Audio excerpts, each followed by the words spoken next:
challenge, risk, solution, result. Nvidia. අද වෙනකොට ලෝකෙ ටෙක් ජයන්ට්ලට එහෙම නැත්නම් Google, Amazon, Meta, Tesla, OpenAI වගේ සමාගම් වලට නැත්තුවම බැරි දෙයක් තමා Nvidia කියන්නේ. ඩිජිටල් ගේමින් ඉන්ඩස්ට්‍රි එක ફોකස් කරපු කම්පැනි එකක් AI era එකට අදාළ චිප් නිර්මාණය කරලා ටෙක් ඉන්ඩස්ට්‍රි එකේ මාකට් ෂෙයාර් එක මාස කිහිපයකින් මැග්නට් එකක් තිබ්බා වගේ Nvidia දෙසට හරව ගන්නවා. මේ කම්පැනි එක නිර්මාණය කරන්න පුද්ගල තුන්දෙනෙක් සම්බන්ධ වෙනවා. මේ කම්පැනි නිර්මාණය කරන්න මුල් වෙච්ච ප්‍රධාන පුද්ගලයා තමා ජෙන්සන් හුයන් කියන්නේ. කතාව ඔත්තනම පොඩ්ඩක් තියලා වෙනත් පැත්තකට ගියොත් එහෙම 90 දශකයේ ඉඳන් 2010 විතර වගේ වෙනකල් ලෝකේ හොඳම මෙමරි චිප්ස් සෙමිකන්ඩක්ටර්ස් වගේ දේවල් හැදුවේ තායිවාන් වලින්. ඇමරිකාව පවා තායිවාන් වලින් තමා මේ දේවල් ඉම්පෝට් කරේ. ඩයිවේ කොච්චර සරදම් කරනවද කියලා කිව්වොත් එහෙම ජෙන්සන් හුයන් කියන්නේ තායිවාන් වල ඉඳන් ඇමරිකාවට සංක්‍රමණය වෙච්ච පුද්ගලෙක්. සාමාන්‍ය තායිවාන් මධ්‍යම පාන්තික පවුලකින් ඇවිල්ලා අද වෙනකොට ලෝකේ 8 වෙනි ධනවත්ම පුද්ගලයා බවට පත් වෙලා තියෙන ජෙන්සන් හුයන්ගේ zero to hero case study එක අද අපි මේ වීඩියෝ එකෙන් කතා කරනවා. හරි, කතාව පටන් ගන්නේ 1963. තායිවාන් මධ්‍යම පාන්තික පවුලක ජෙන්සන් හුයන් ඉපදිනවා. ජෙන්සන් හුයන්ගේ පියා කෙමිකල් ඉංජිනේර කෙනෙක්, අම්මා ස්කූල් ටීචර් කෙනෙක්. ටික කාලයකට පස්සේ ජෙන්සන් හුයන්ගේ පියාට ඇමරිකාවේ රස්සාවක් හම්බෙනවා. මේකත් එක්කම ඔහු ඇමරිකාවට සංක්‍රමණය වෙනවා වගේම තවත් ටික කාලයකට පස්සේ සියලු දෙනාම ඇමරිකාවට සංක්‍රමණය කරනවා. ජෙන්සන් හුයන්ගේ මවත් පියත් ඇමරිකාව තුල සෙටල් වෙලා හිටපු නැති නිසා ජෙන්සන් හුයන්වත් ඔහුගේ සහෝදරයවත් පාසල් නේවාසිකාගාරයක තමා රඳවලා තියන්නේ. මේ ජීවිතේ ජෙන්සන් හුයන්ටත් ඔහුගේ සහෝදරයටත් චරම ලේසි වෙන්නේ නැහැ. මොකද ඇමරිකන් කල්චර් එකත් ඒසියන් කල්චර් එකත් සහ මුලින්ම වෙනස් හින්දා. ඉංග්‍රීසි කතා කරන්න බෑ, සමාජයෙන් කොන් වෙනවා, ගොඩක් හිරිවැර වලට ලක් වෙනවා, ඉගෙනගෙන ඇවිල්ලා පවර්ලා තියෙන රාජකාරී කරන්න ඕනේ. ඉතින් මේ හින්දා පුංචි ජෙන්සන්ට නම් මේ ජීවිතේ හරිම අමාරු වෙනවා. හැබැයි පුංචි ජෙන්සන් හිතන්න නැතුව ඇති මේක තමා එයාගේ ජීවිතේ ශක්තිය සහ ඔරොත්තු දීමේ හැකියාව පටන් ගන්න දෙන කියලා. මේ ඔක්කොමත් එක්ක ජෙන්සන් පටන් ගන්නවා ස්පෝර්ට් කරන්න. පිහිනනවා, ටෙනිස් ප්ලේ කරනවා, මේ වගේ දේවල් කරලා ළමා කාලේ චැප්ටර් එක ඉවර වෙනවා. දැන් පටන් ගන්නෙ තරුණ කාලේ. ජෙන්සන් දැන් ගත කරන්නේ හොඳම තරුණ කාලේ.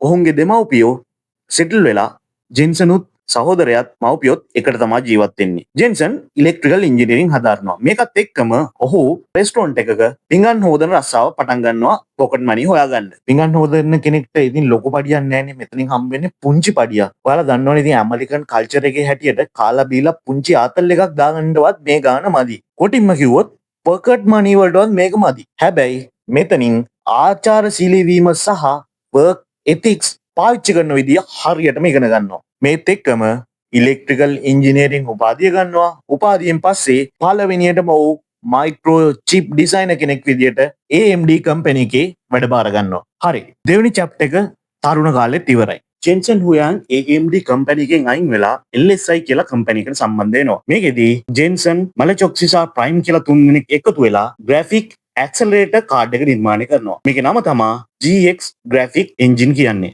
අද වෙනකොට තියෙන ග්‍රැෆික් කාඩ් වල පළවෙනි පරම්පරාවේ කෙනා තමා මෙයා. LSI කම්පැනි 1987 වගේ වෙනකොට ඒකේ ආදායම තිබ්බේ ඇමරිකන් ඩොලර් මිලියන 262ක් වගේ. හැබැයි ජෙන්සන් ඇතුළු කණ්ඩායමේ කැපකිරීම නිසා අවුරුදු 3ක් වගේ යනකොට LSI කම්පැනි එකේ ආදායම මිලියන 656කටත් වඩා වැඩි වෙනවා ඇමරිකානු ඩොලර්. මම උඩින් නම් දෙකක් කිව්වා. ඒ නම් දෙක හොඳට මතක තියාගන්න. මොකද මේක ඉස්සරහට අපිට වැදගත් වෙනවා. මේ කරුණු කාරණාත් එක්කම LSI සමාගමේ අධ්‍යක්ෂක ධූරයකට ජෙන්සන් හුයන් ප්‍රොමෝට් වෙනවා. හැබැයි අපි හැමෝටම ජීවිතේ අවස්ථාවක් එනවා. පාරවල් දෙකක් තියෙනවා. එකපාරක ගමන පැහැදිලි, ගමනාන්තය පේනවා ඒකාකාරී. දෙවෙනි පාර ගමනාන්තයක් පේන්නේ නැහැ, පාර පැහැදිලි, හරිම අවදානම්. ජෙන්සන් හුයන්ට දැනටමත් ක්ලියර් පාත් එකක් තියෙනවා. ලොකු කම්පැනි එකක ලොකු පඩියක් හම්බෙන රස්සාවක් තියෙනවා. විශ්වාස කරන්න මිත්‍රවරුනි, ජෙන්සන් හුයන් මෙතනින් තෝරගන්නේ දෙවෙනි පාර. දැන් කිසිම අරමුණක් නැහැ, ගමන් මාර්ගයක් නැහැ, පාර හරිම අවදානම්. මේ වෙනකොට මං උඩින් පුද්ගලයෝ දෙන්නෙක් ගැන කිව්වා. ඒ පුද්ගලයෝ දෙන්නත් LSI කම්පැනියෙන් අයින් වෙලා තුන් දෙනාම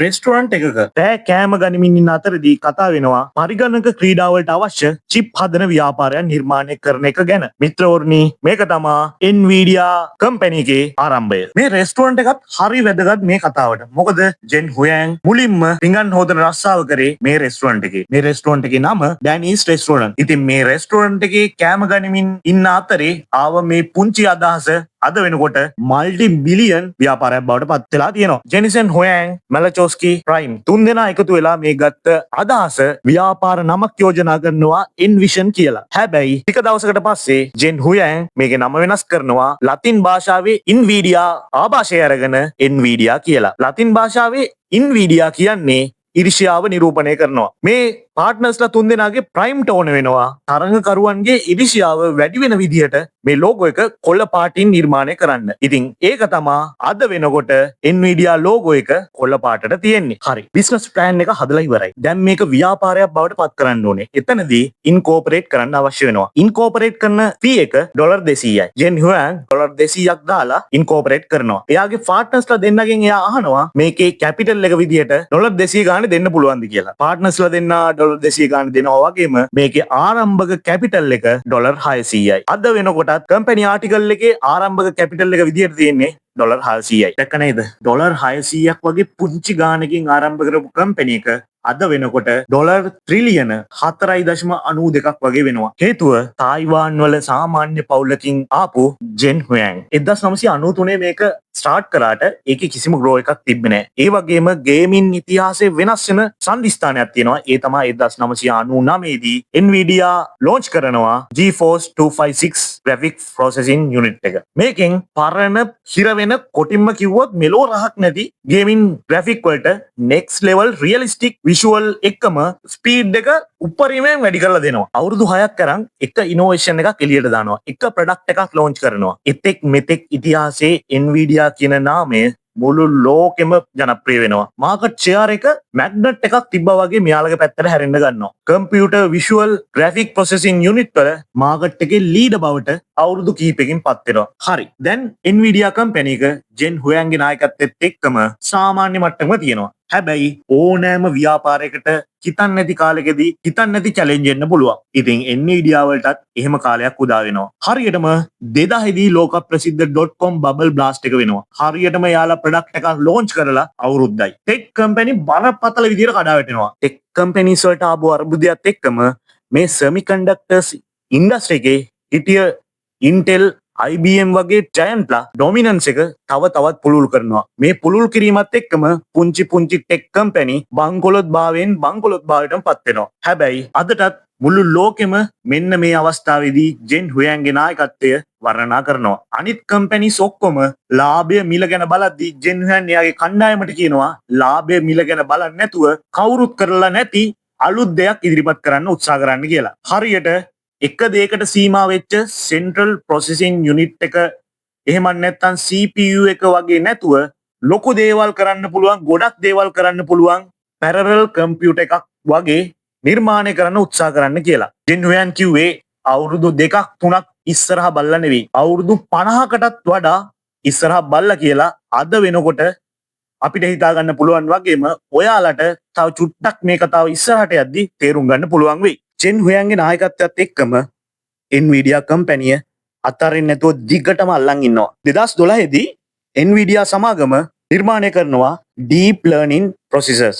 මේක ඔවුන් ගේමින් වලට හැදුවට හිතුවේ නෑ මේක තමා AI era එකේ එහෙම නැත්නම් කෘත්‍රිම බුද්ධියේ ආරම්භය කියලා. අද වෙනකොට ලෝකේ සියලුම ජනප්‍රිය ටෙක් සමාගම් වල data center chip එක බවට Nvidia සමාගමේ chip පත් වෙලා තියෙනවා. විශ්වාස කරන්න මිත්‍රෝනි, අද වෙනකොට Nvidia කියන්නේ ලෝකේ පළවෙනියටම ට්‍රිලියන 5 කම්පැනිය බවට ඉක්මනින්ම පත් වෙන්න පුළුවන් කම්පැනිය. ඉතින් මේකට ප්‍රධාන හේතුව තමයි ජෙන්සන් හුයෑන්ගේ නියතමානී සහ නිවැරදිව තීරණ ගැනීමේ හැකියාව. ඒ වගේම තවත් විශේෂ දෙයක් මතක් කරන්න ඕනේ, ජෙන්සන් හුයෑන් ස්පෙෂල් අවස්ථාවලට අනිවාර්යෙන් පාවිච්චි කරන්නේ බ්ලැක් ලෙදර් ජැකට් එක. සෑම ඉන්ඩස්ට්‍රි එකටම මේ Nvidia chip අලුත්ම හැඩයක් දීලා තියෙනවා. එඩියුකේෂන් වලට, මෙඩිකල් වලට, ෆැබ්‍රික් වලට, ෆුඩ් ඉන්ඩස්ට්‍රීස් වලට වගේම සෑම ශේෂ්ඨයකම ප්‍රෙඩිට් කරලා ඕනම ප්‍රශ්නයකට පිළිතුරු ලැබෙන විදිහට මේ Nvidia chip develop කරලා තියෙනවා. මේ කාරණා මෙන්න මේ විදිහට වෙද්දී ඇමරිකන් ඩොලර් බිලියන 175කටත්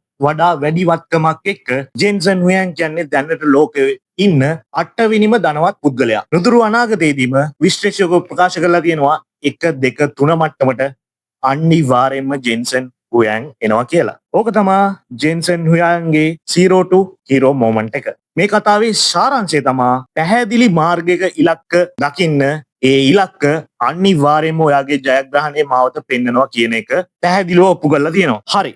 ඔයත් මේ වගේ බිස්නස් මයින්ඩ්සෙට් ගැන මාකටිං ස්ට්‍රැටජිස් ගැන දැනගන්න ඕන නම් අපේ channel එකත් එක්ක subscribe කරලා එකතු වෙන්න කියන ගමන්ම ගිහින් එන්නම්. සුබ දවසක්.